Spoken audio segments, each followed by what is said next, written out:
نام خدا، سلام و درود خدمت شما متعلمین عزیز و گرامی صنف دهم. من انجینر نظری با فصل سوم با عنوان نور در خدمت شما دوستای عزیز و نازنین هستم. از شما تقاضا دارم که یک لحظه چشمای خودتان بسته کنید و یک دنیای بدون نور و یک دنیای تاریک تصور کنید. چی نتیجه میگیرید؟ من که پیش خودم فکر می‌کنم که نور برای ما انسان ها به معنای زندگیه. اگر نور نباشه قوه بینایی ما دچار ضعف میشه. ما از ادراک فضای اطراف خودمان عاجز میشیم. درسته؟ حدود 400,000 سال قبل از میلاد بود که انسان‌های اولیه، انسان‌هایی که غارنشین بودن، برای روشن کردن محیط غار از روشن کردن آتش استفاده کردن. پس نور یک خدمت بسیار بسیار طولانی برای بشر داره. با این پیش زمینه وارد درس جدید میشیم با عنوان نور. فصل سوم جلسه اول موضوعاتی که در این جلسه بررسی مونیم دوستای عزیز، اول در رابطه با منبع نور صحبت مونیم و در ادامه هم در رابطه با انعکاس نور نکاتی را خدمت شما عزیزان بیان مونیم.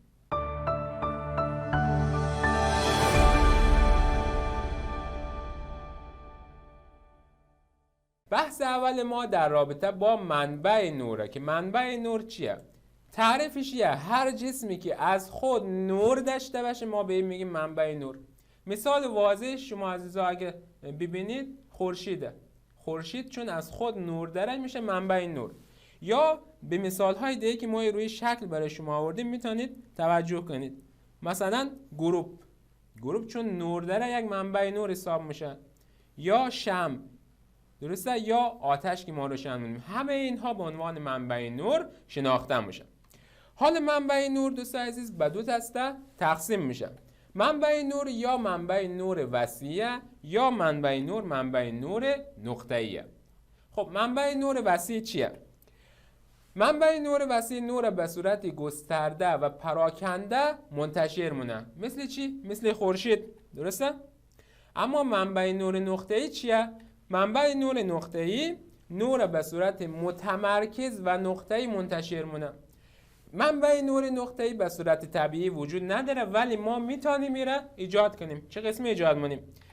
میگیم که ما اگر یک گروپ یا یک منبع نور دیگه مثلا میتونیم شمع هم اینجا قرار بدیم، یک منبع نور وسیع قرار میدیم، یک صفحه مکدر اینجا قرار میدیم، وسط از این صفحه یک سوراخ کوچک ایجاد کنیم. اگه ما از این سمت نگاه کنیم دوستان عزیز یک نور به صورت نقطه از این سوراخی که در این جسم مکدر ما ایجاد کردیم خارج میشه و این ما میگیم که منبع نور نقطه‌ای. خب وقتی که نور خارج میشه شما اگه روی شکل نگاه کنید ما به شما نشان دادیم نور پخش میشه دیگه، درسته؟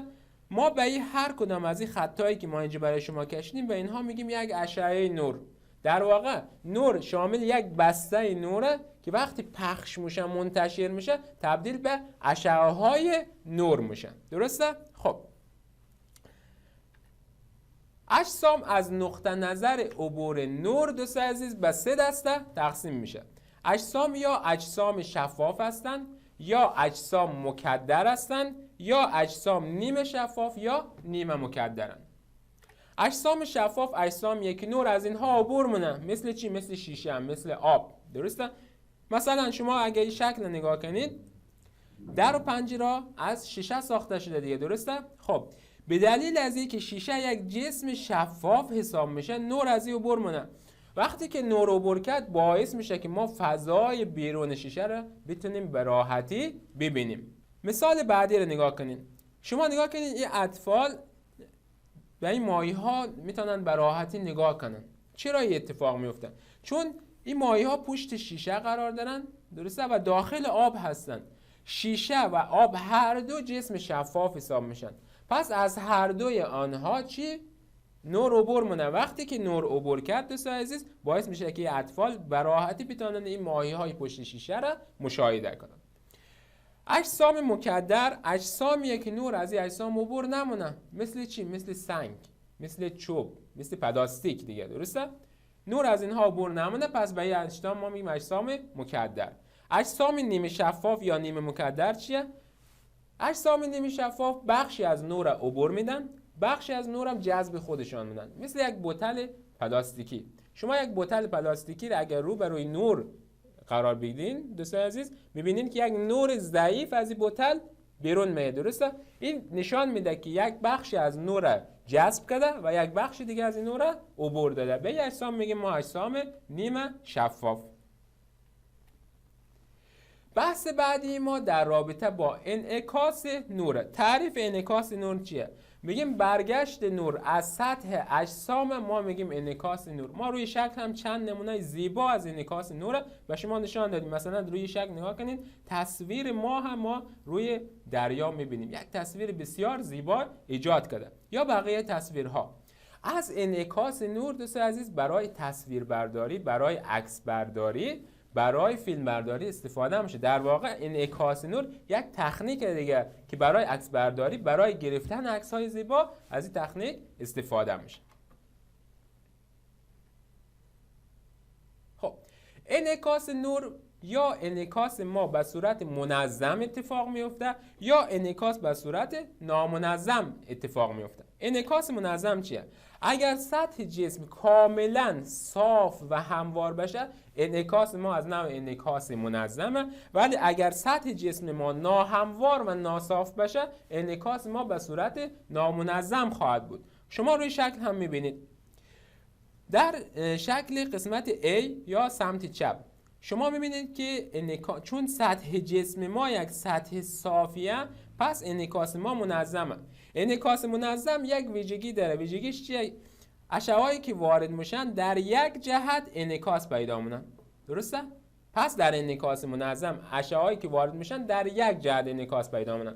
اما شکل سمت راست یا شکل B را اگه نگاه کنین، این انعکاس یک انعکاس نامنظمه. سطح جسم یک سطح ناهمواره و شما می‌بینید که اشعه‌هایی که وارد شده به صورت نامنظم انعکاس پیدا کرده. یعنی در همه جهات تقریبا اشعه‌های ما انعکاس پیدا کرده، دیگه در یک جهت انعکاس پیدا نکرده. پس انعکاس یا منظمه یا نامنظم. خب میریم سراغ معرفی چند اصطلاح دوستای عزیز. فرض کنید ما یک سطح صاف داریم. خب مثلا سطح یک آینه مستویه. خب یک اشعه به این آینه ما وارد میشه. اشعه A به این آینه ما وارد میشه. به این اشعه‌ای که وارد میشه ما میگیم اشعه وارده. درسته؟ پس اسم از این اشعه وارده. خب وقتی که این اشعه به این سطح برخورد مونه، این مسلما انعکاس پیدا مونه دیگه. درسته؟ پس اشعه A زبر انعکاس پیدا مونه. ما به این اشعه A زبر چی میگیم؟ میگیم اشعه منعکسه. پس دو تا اشعه را اینجا معرفی کردیم، یک اشعه وارده و یک هم اشعه منعکسه. خب حالا اگه ما یک خط عمود فرضی را روی سطح صاف در نظر بگیریم، یک خط عمود فرضی، خب میگیم زاویه‌ای که اشعه وارده با خط عمود بر سطح میسازه، یعنی زاویه آی، به این زاویه هم میگیم زاویه وارده. و زاویه‌ای که اشعه منعکسه با خط عمود فرضی ما میسازه، به این میگیم زاویه منعکسه که با آر نمایش میدیم. درسته؟ پس ما اینجا 4 تا اصطلاح رو به شما معرفی کردیم. حواستون باشه اشعه وارده، زاویه وارده، اشعه منعکسه، زاویه منعکسه. این 4 تا رو خوب توجه کنید که مفهومش چی میشه. خب انعکاس یک سری قوانین داره. 2 تا قانون خیلی مهم در انعکاس وجود داره. قانون اول چی میگه؟ میگه اشعه وارده، اشعه منعکسه و خط عمود فرضی هر سه در یک مستوی یا هر سه در یک صفحه قرار دارن. اینو شما میبینید. این اشعه وارده مایه، این هم اشعه منعکسه، این هم خط عمود فرضی. هر سه اینها در یک مستوی قرار گرفتن. قانون دوم، زاویه وارده یعنی آی با زاویه منعکسه یعنی آر با هم دیگر مساوی هستن. این خیلی مهمه، ما در حل مثال ها از استفاده مونیم. پس میگیم که آی یعنی زاویه وارده با زاویه منعکسه همیشه با هم دیگر برابرن. این یک نکته خیلی مهمه. یک نکته دیگه که اینجا من خدمت شما عرض کنم، گفتیم اشعه A اشعه وارده دیگه، پس این میشه اشعه وارده. اشعه وارده. ای زبر هم اشعه منعکسه. اشعه منعکسه. گفتیم آی چی بود؟ آی زاویه بین اشعه وارده و خط عمود فرضی و آر هم زاویه بین اشعه منعکسه و خط عمود فرضی بود و آی با آر هم برابر بود. حالا اگر از ما خواستن که زاویه بین اشعه وارده و اشعه منعکسه را به دست بیارین، اندازه زاویه چقدر میشه؟ یعنی در واقع این زاویه را از ما خواستن، این زاویه که با قرمز به شما خط کشیدم، این زاویه را از ما خواستن، اندازه از این زاویه چقدر میشه دوستان عزیز؟ چون آر با آی برابره، پس قبول دارین که اندازه ای زاویه یعنی زاویه بین اشعه وارده و اشعه منعکسه برابر با 2 آی یا 2 آره. درسته؟ پس این زاویه برابر با 2 آیه. یم به عنوان یک نکته حتما به این نکته توجه کنید. یک نکته مهم دیگه که ما اینجا در قسمت انعکاس میخوام خدمت شما عزیزان بیان کنم، این نکته ای که اگر اشعه نوری به صورت عمود بر سطح وارد شود، زاویه وارده و زاویه منعکسه صفره. خب اگه سطح صاف ما باشه، خب یک اشعه به این سطح صاف ما به صورت عمود وارد میشه، خب پس زاویه وارده برابر با صفره. چرا صفره؟ گفتیم که زاویه وارده زاویه بین اشعه وارده و خط عموده. خب خط عمود اگه ما رسم کنیم، خط عمود هم اینجا میشه دیگه، درسته؟ زاویه بین اینها صفر شد دیگه. خب حالا وقتی که به صورت عمود بر سطح وارد میشه، اشعه منعکسه هم روی خودش انعکاس پیدا میکنه. به این شکل میشه. شما روی شکل نگاه کنید. اشعه وارده رو ما با رنگ آبی نشان دادیم، اشعه منعکسه رو با رنگ قرمز. شما میبینید که اشعه منعکسه هم روی خودش انعکاس پیدا کرد، پس در نتیجه آر هم برابر با صفر میشه. یک نکته خیلی مهمه که شما دوستا حتما به این نکته توجه کنید. میریم سراغ حل تمرین. گفته اشعه نوری با زاویه 25 درجه نسبت به سطح افق بر سطح وارد میشه. زاویه منعکسه را به دست آورید. زاویه منعکسه یعنی آر. آر از ما خواسته. خب چی کار می‌کنیم؟ میگیم اول یک سطح رسم کنیم. میگیم یک سطح صافه. یک اشعه وارد شده، میشه اشعه وارده. اشعه وارده، اینا رو بنویسیم. یا میشه اشعه منعکسه. اشعه منعکسه. خط عمود فرضی رو هم رسم کنیم. زاویه ها رو هم مشخص کنیم. این زاویه آی بود یعنی زاویه وارده و این هم زاویه آر بود، زاویه منعکسه. از ما زاویه آر خواسته. بعد قسمت اول سوال چی گفته؟ گفته اشعه با زاویه 25 درجه نسبت به سطح افق، یعنی این زاویه را که یعنی ما با رنگ دیگه نشان میدم، این زاویه را به ما داده 25 درجه. درسته؟ خب با توجه به خط عمود ما این رابطه رو میتونیم بنویسیم، بگیم که آی جمع 25 درجه برابر میشه با 90 درجه. این رو با توجه به خط عمود نوشتیم دیگه، درسته؟ خب از این رابطه دوستان عزیز آی برابر میشه با 90 منفی 25 برابر میشه با 65 درجه. درسته؟ و طبق قوانین انعکاس، درسته؟ قانون دوم انعکاس چی بود که میتونه بگم؟ آفرین، قانون دوم انعکاس میگفت که زاویه وارده با زاویه منعکسه برابره. پس چون آی با آر با همدیگه برابره، در نتیجه آر یا زاویه منعکسه که سوال از ما خواسته بود هم برابر با 65 درجه میشه. یه هم جواب این سوال ما. تمرین بعدی رو با همدیگه ببینیم. گفته اگر اشعه منعکسه با سطح زاویه 30 درجه بسازد، در این صورت زاویه بین اشعه وارده و اشعه منعکسه چند درجه؟ باز هم شکل از این رسم کنیم. میگیم اگه این سطح صاف ما باشه، این اشعه وارده دیگه نمی‌نویسم، این اشعه وارده و این هم اشعه منعکسه. درسته؟ این هم خط عمود فرضی ماه. گفته اشعه منعکسه با سطح زاویه 30 درجه میسازه، یعنی اینجا شده 30 درجه. خب در این صورت چی از ما خواسته؟ زاویه بین اشعه وارده و اشعه منعکسه. اینا رو بنویسیم که شما اشتباه نکنید. میشه اشعه وارده و این هم میشه اشعه منعکسه.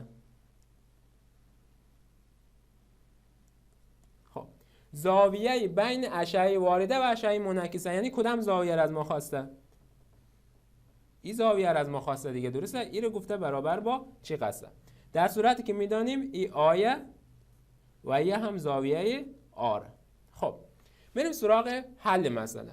با توجه به خط عمود بر سطح دوستان عزیز میگیم که زاویه 30 درجه جمع آر برابر میشه با چند؟ 90 درجه. با توجه به خط عمود دیگه. خب از این رابطه آر یا زاویه منعکسه ما برابر میشه با 90 منفی 30 که برابر میشه با 60 درجه. درسته؟ و یک نکته ما خدمت شما گفتیم زاویه بین اشعه وارده و اشعه منعکسه برابر با 2 آیه دیگه. خب پس آی هم که برابر با آره، در نتیجه آی برابر با 60 درجه میشه دیگه. درسته؟ بعد 2 آی مساوی میشه با 2 ضرب در 60 که برابر میشه با 120 درجه. پس زاویه بین اشعه وارده و اشعه منعکسه برابر با 120 درجه شد. یعنی با توجه به قوانین انعکاس و نکته‌هایی که خدمت شما گفتم این سوال حل کردیم. خب دوستان عزیز درس ما خلاص شد. میریم سراغ بررسی سوالات کانکور و سوالات احتمالی که در این قسمت بیان شده.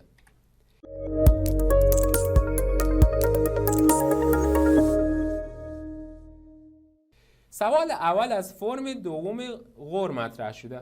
گفته انعکاس غیر منظم نور عبارت است از گزینه A انعکاس نور به تمام جهات، گزینه B انعکاس نور در یک جهت، گزینه C انعکاس نور در 2 جهت و گزینه D. جوابات دوم و سوم درست است. خب دوستای عزیز کدام گزینه پاسخ صحیح سوال ما شد با توجه به درسی که ما خدمت شما بیان کردیم؟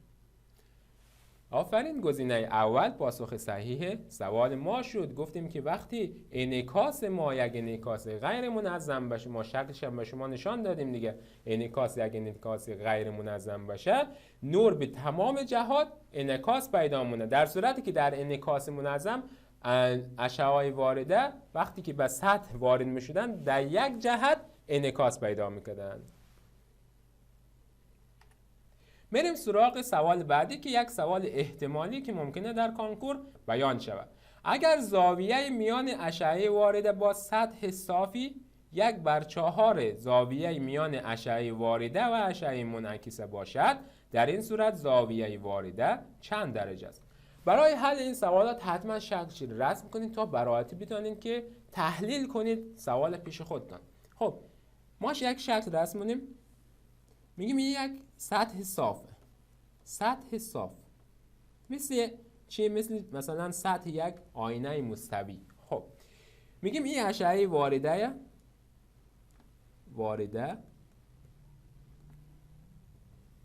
یه هم اشعه چیه؟ منعکسه. اشعه منعکسه. خب یه هم خط عمود فرضیه. زاویه ها رو هم مشخص می‌کنیم با یک رنگ دیگه. میگیم این زاویه آیه یا زاویه وارده، یه هم زاویه آره یا زاویه منعکسه. خب میریم سراغ سوال. گفته اگر زاویه میان اشعه وارده با سطح صافی 1/4 زاویه میان اشعه وارده و اشعه منعکسه باشه. خب دوستان عزیز ما این زاویه رو مشخص کنیم، یعنی زاویه بین اشعه وارده و سطح افق. این رو با آی زبر نشان میدیم. درسته؟ خب میریم سراغ حل سوال. زاویه میان اشعه وارده با سطح صاف میشه آی زبر. مساوی میشه با 1/4 چیه؟ زاویه میان اشعه وارده و اشعه منعکسه. اشعه وارده و اشعه منعکسه گفتیم زاویه بین اینها طبق نکته‌ای که گفتیم برابر بود با 2 دیگه. خب اینم جایگذار مونیم، ضرب در 2 که برابر میشه با آی بر 2. این یک رابطه. از طرفی با توجه به خط عمود بر سطح دوستان عزیز آی جمع آی زبر برابر میشه با 90 درجه. خب آی ما داریم، آی می نویسیم جمع بجای آی زبر قرار میدیم آی بر 2 طبق معادله بالا دیگه، درسته؟ طبق ازی. خب این مساوی میشه با 90 درجه. خب آی جمع آی بر 2 برابر میشه با 3 بر 2 در آی مساوی میشه با 90. از این رابطه آی شما دوستان عزیز برابر میشه با 2 ضرب در 90 180. 180 تقسیم بر 3 برابر میشه با 60. پس زاویه وارده شما برابر با 60 درجه شد. کدام گزینه شد؟ گزینه اول پاسخ صحیح سوال ما شد. برای حل این سوالات گفتیم نکته‌ای که وجود داره شما حتما شکل از این رسم کنید. با توجه به شکل صورت سوال پیش خودتان تحلیل کنید تا بتونید مسائل به راحتی حل کنید. سوال بعدی گفته با توجه به شکل زاویه منعکسه چند درجه؟ هم یک سوالیه که ممکنه در کنکور مطرح شود. خب این اشعه وارده مایه و این هم اشعه منعکسه. این زاویه آیه و این هم زاویه آره، درسته؟ زاویه منعکسه از ما خواسته، یعنی آر از ما خواسته که چند درجه، درسته؟ خب با توجه به سوال دوستان عزیز میگیم که با توجه به خط عمود بر سطح، من این رو به شما نشان بدم یک بار. با توجه به خط عمود بر سطح دوستان عزیز همونجوری که ما در به شما نشان میدم 70 جمع آی باید شود 90 درجه دیگه، درسته؟ پس میگیم که آی جمع 70 برابر میشه با 90 درجه. در نتیجه آی شما یا زاویه وارده برابر میشه با 90 منفی 70 که برابر میشه با 20 درجه. از طرفی طبق قانون دوم انعکاس هم آی دوستان عزیز با آر برابره، درسته؟ پس در نتیجه آر یا زاویه منعکسه برابر با 20 درجه میشه. پس کدام گزینه شد؟ گزینه دوم پاسخ صحیح سوال ما شد. خب دوستان عزیز جلسه اول از فصل سوم خلاص شد. تا جلسه بعدی همه شما عزیزا را به الله پاک میسپارم. موفق و پیروز باشید.